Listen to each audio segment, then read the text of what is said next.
Հայաքվե։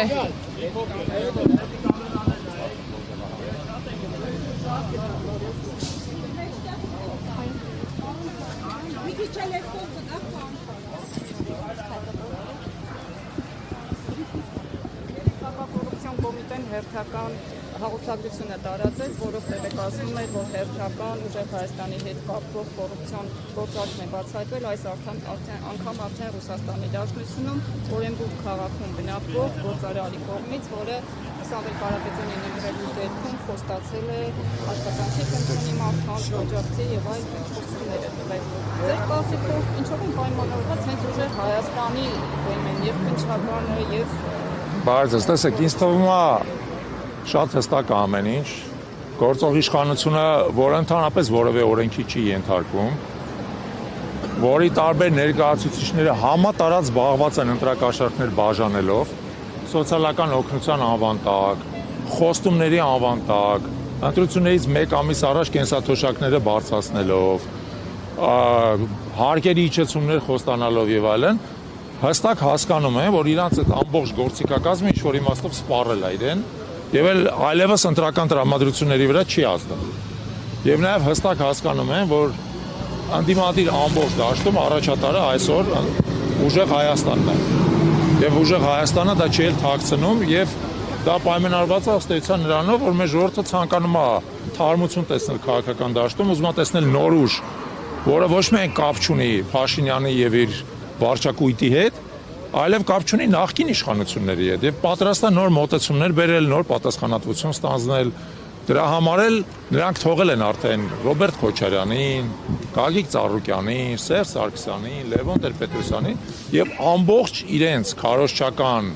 եւ ադմինիստրատիվ ռեսուրսը ուղղել են ուժեղ Հայաստանի դեմ։ Դա զարմանալի չի, որովհետեւ հասկանում են իրանց համար իրական վտանգը որտեղից է գալիս եւ փորձելու են բնականաբար այս մնացած 4 շաբաթների ընթացքում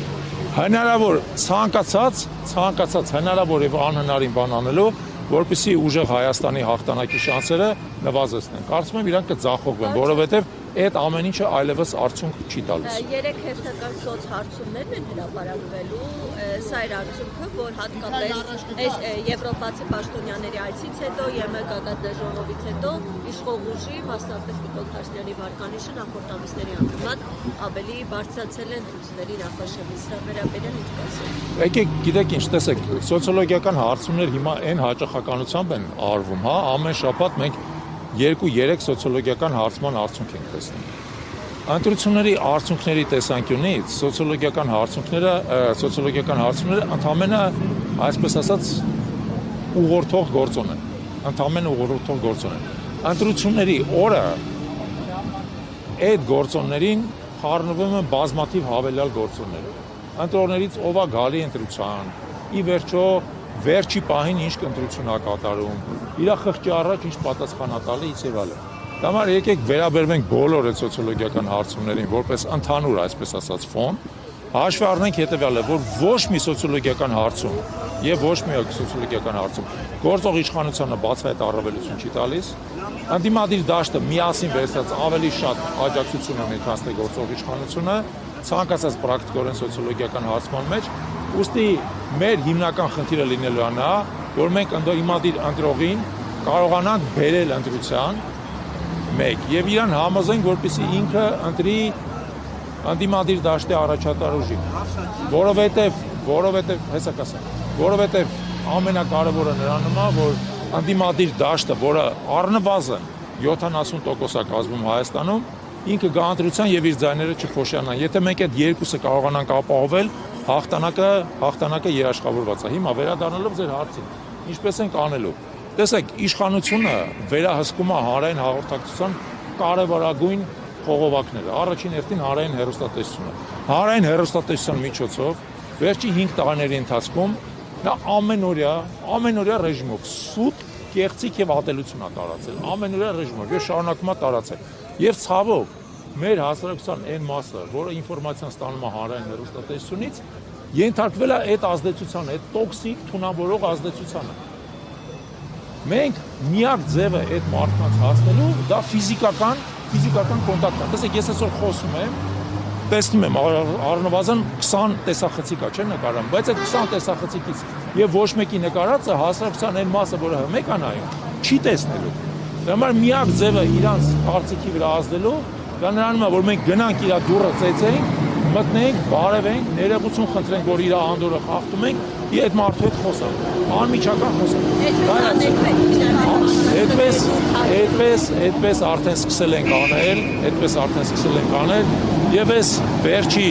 4 շաբաթները պետք է առավելագույնս օգտագործենք, որպեսզի այո, ամեն հայ մարդու տուն մտնենք եւ իրան ասենք հետեւյալը. եթե դու ընտրում ես Փաշինյանին, դու ընտրում ես Էրդողանին եւ Ալիևին, որտեվ Փաշինյանը այսօր դարձել է Էրդողանի եւ Ալիևի բացահայտ ծառան ու կամակատարը։ Դու ընտրում ես 300,000 ադրբեջանցիների Հայաստանում բնակվելը։ Դու ընտրում ես Սյունիքի հանձնումը Ադրբեջանին։ Դու ընտրում ես հայկական եկեղեցիների ավերումը, դու ընտրում ես հայ առաքելական եկեղեցու որպես կառույցի ավերումը։ Դու ընտրում ես մի Հայաստան, որում քո երեխաները չեն ուզենալու ապրել։ Մի խափնվի այն ասֆալտին, որը Փաշինյանը բերել է քո դուռը։ Այդ ասֆալտը վաղը մյուս օրը քանդվելու է, մանավանդ որ անորակ ասֆալտ է։ Հիշի, որ մենք 3000-ամյա ազգ ենք եւ դեռ 3000 եւ ավել 1000 տարիներ պետք է ապրենք։ Մեր ազգի ապագան մի զոհի քո դռան դեմի ասֆալտին։ Ապացույցում է, որ 300,000 ադրբեջանցի Հայաստան գալու, որովհետեւ այդ տեղեկությունը ամեն կերպ հերքվել է։ Այդ տեղեկությունը Ալիևի կողմից չի հերքվել։ Տեսնում եմ, որ դուք սիվիկից եք։ Ես վստահ ասեմ, քանի որ Ալիևը ամեն ինչ ասում է Փաշինյանի հետ համաձայնեցնելուց հետո, ապա ես ոչ թե Ալիևին եմ վստահում, այլ ասում եմ հետեւյալը, եթե Ալիևը ասում է, ուրեմն Փաշինյանը արդեն համաձայնվել է։ Դուք եք փաստան Ալիևի թեզերը տարածում։ Եկեք, գիտեք ինչ, դուք լրագրող եք, թե ԿՊ-ի անդամ եք։ Եթե լրագրող եք, եկեք իմ այդ քաղաքական դիսպուտի մեջ մի մտեք։ Մենք տեսել ենք, որ այս ընթացքում Ալիևը ինչ ասել է, մեկին մեկ տեղի է ունեցել։ Ինչի որտեվ Ալիևը ցանկացած բան Փաշինյանի հետ համաձայնեցնում է, հետո է ասում, ինչի որովհետեվ Փաշինյանն ու Ալիևը դրանք մի տիրոջ ծառայող երկու ծառաներ են։ Իրանք նույն քաղաքական սուբյեկտն են եւ դա արդեն ապացուցված է։ Բազմիցս ապացուցված է։ Դուք էլ առաջարկում, որպեսզի ընտրողը իրեն ընտրի, հա։ տեսեք, մեր քաղաքական ուժը հայակվեն է, ինչպես հասկանում եք, ոչ թե ուժեղ Հայաստանը։ Մենք աջակցելու ենք ուժեղ Հայաստանին։ Եվ ուժեղ Հայաստանը ունի իր քաղաքական ծրագիրը, որի կազմելուն մենք անմիջական մասնակցություն ենք ունեցել։ Դրա հիմքում հետևյալն է եւ ամենակարևորը հետևյալն է. մենք չենք տրվելու թուրք-ադրբեջանական պարտադրանքի։ Մենք չենք գնալու թուրք-ադրբեջանական կապիտուլյացիային։ Հայաստանը պետք է իր ներքին ռեսուրսների եւ նաեւ իր դաշնակից եւ գործընկեր ուժային կենտրոնների հետ միասին կարողանա ձևավորել այնպիսի անվտանգային ճարտարապետություն եւ այնպիսի անվտանգային համակարգ, որը մեզ հնարավորություն է տալիս մերժել թուրք-ադրբեջանական պարտադրանքը։ Դա ամենաառանցքայինն է։ Մենք այլևս չենք գնալու թուրք-ադրբեջանական պարտադրանքով մեր եկեղեցիները քանդելուն, հայ առաքելական սուրբ եկեղեցին վարքաբեկելուն, Արարատը եւ մեր մշակույթի եւ ինքնության սիմվոլները մեր կյանքից հեռացնելուն, մեր փառքի անկյունները դպրոցներից հանելուն, մեր պատմությունը դասագրքերից հանելուն եւ այլն։ Սա ըստ էության կռիվ է եւ հանրակրվե է մեր ինքնությունը պահպանելու համար։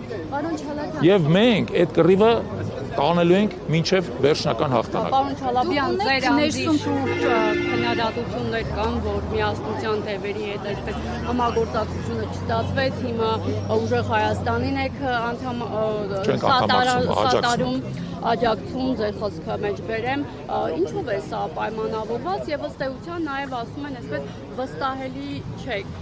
Մի թևից Նախ մենք որևէ թևից որևէ թև չենք անցել։ Մենք համագործակցության ուշագիր ենք ստորագրել միասնության թևերի հետ, որով պայմանավորվել ենք մեր ուժերը միավորել։ Չի ստացվել։ Տարբեր պատճառներով չի ստացվել։ Միասնության թևերը թև չի ընդհանրապես։ Դա մեր համար մեզ համարժեք կառույց է, երկու համարժեք կառույցներ իրար հետ համագործակցության ուշագիր են ստորագրել, սկսել են համագործակցությունը չի ստացվել։ Մեր պատճառների մասն էլ հայտարարել ենք, թե ինչի համագործակցությունը չի ստացվել։ Ցավալի է, որ չի ստացվել, անկեղծ ասում եմ, ցավալի է, որ չի ստացվել, բայց ասել, որ մենք մի թևից անցել ենք մյուս թևը, դա կեղծիք է, որտեղ միասնության թևերը ոչ մի թև չի։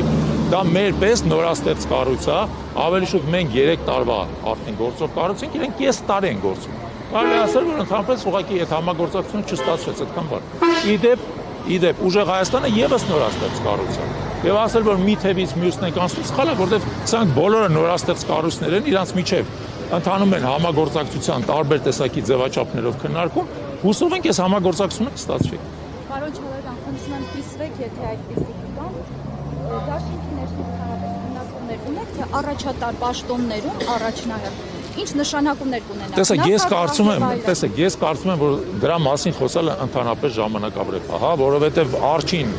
չորսած իրակաշին չեմ բաժանում իրար մեջ։ Ես ընդհանրապես որևէ այդպիսի քննարկման չեմ մասնակցել եւ չեմ տեսնում դրա անհրաժեշտություն այս բանը, որովհետև առաջնահերթ խնդիրը ըստ էության իշխանափոխությունը իրականացնելն է։ Եթե իշխանափոխությունը տեղի ունենա եւ երբ որ իշխանափոխությունը տեղի ունենա, ես կարծում եմ, որ կառավարության կազմը որպես այդպեսին երկրորդական հարց է լինելու։ Իհարկե,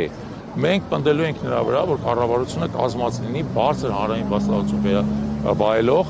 մասնագետ պրոֆեսիոնալ մարդկանցից եւ հայակվեն իր ներսում ունի այդպիսի մարդիկ։ Իհարկե չենք հավակնում ամբողջ կառավարության կազմը մեզանով լրացնելու, բայց մենք մեր ներսում եղած պրոֆեսիոնալներին բնականաբար կառաջարկենք։ Բայց իմ կարծիքով հիմա դրա մասին հաստատ պետք չի մտածել։ Ընդհանրակը պետք է։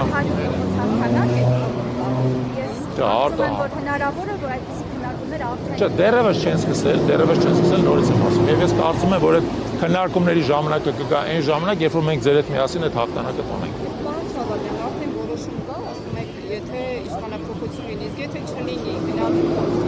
Եկեք սենց էլի, եկեք բոլորս տրամադրվենք նրան, որ իշխանափոխությունը լինելու է։ Նախապես դեռևս որոշում կայացված չէ, կմտնեք որպես պրոգրամացնող խորհրդարան չեք։ Նորից դες ասեմ էլի, տեսեք, հիշեք հետևյալը։ Հայակվեն